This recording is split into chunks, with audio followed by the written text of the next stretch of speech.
Pandian store serial இன்னைக்கான எபிசோடில் கதிர் வந்து ராஜியை பிடிச்சி திட்டுறாங்க. உனக்கு கொஞ்சமாச்சும் அறிவு இருக்கா? அவங்க பேக்ரவுண்ட் எதுன்னு உனக்கு தெரியுமா? எதுக்கு அந்த காம்படிஷனில் கலந்துக்க போனேன்? வீட்டில் இருக்க எல்லாருக்கும் தெரிஞ்சா எவ்வளோ கஷ்டப்படுவாங்க அப்படின்னு சொல்லிட்டு, நான் இப்படிலாம் நினைக்கல கதிர். ஆனால் அவங்க ரொம்ப மோசமாக இருக்காங்க. அங்கங்கே டச் பண்ணுறாங்க. சொல்லவே நாக்கெல்லாம் கூசுது அப்படின்னு சொல்லி ரொம்ப ஃபீல் பண்ணி அலறாங்க.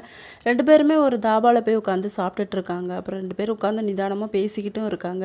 நீ ஏன் அங்கே போன அப்படின்னு சொல்லி கேட்கும்போது, இல்லை உனக்கு கஷ்டமாக இருந்துச்சுல, அதான் ஒரு 10 lakhs அரேஞ்ச் பண்ணால் உனக்கு கொஞ்சம் ஈஸியாக இருக்குன்னு சொல்லி தான் அந்த காம்படிஷனுக்கு கலந்துக்க போனேன் அப்படின்னு சொல்கிறாங்க. என் கஷ்டத்தை நான் பார்த்துக்கிறேன். அது எனக்கு கஷ்டம் கிடையாது. பணம் அரேஞ்ச் பண்ணலாம் எனக்கு ஒன்றும் கஷ்டம் கிடையாது அப்படிங்கிற மாதிரி சொல்கிறாங்க. இல்லை நீ ரொம்ப வந்து ஃபீல் பண்ணிக்கிட்டு இருக்க. அதை நான் பார்த்துக்கிட்டு தான் இருக்கேன். அதனால தான் உனக்கு ஹெல்ப்பாக இருக்குன்னு சொல்லி போனேன். என்னை கல்யாணம் பண்ணனால தானே உனக்கு இந்த நிலமை.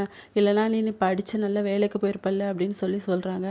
அதெல்லாம் ஒன்றும் இல்லை. உன்னை இஷ்டப்பட்டு தான் நான் கல்யாணம் பண்ணிக்கிட்டேன். எனக்கு இதில் எந்த வருத்தமும் கிடையாது அப்படின்னு சொல்லி ஃபீல் பண்ணி பேசிக்கிட்டு இருக்காங்க. இதோட இன்னைக்கான எபிசோட் முடியுது.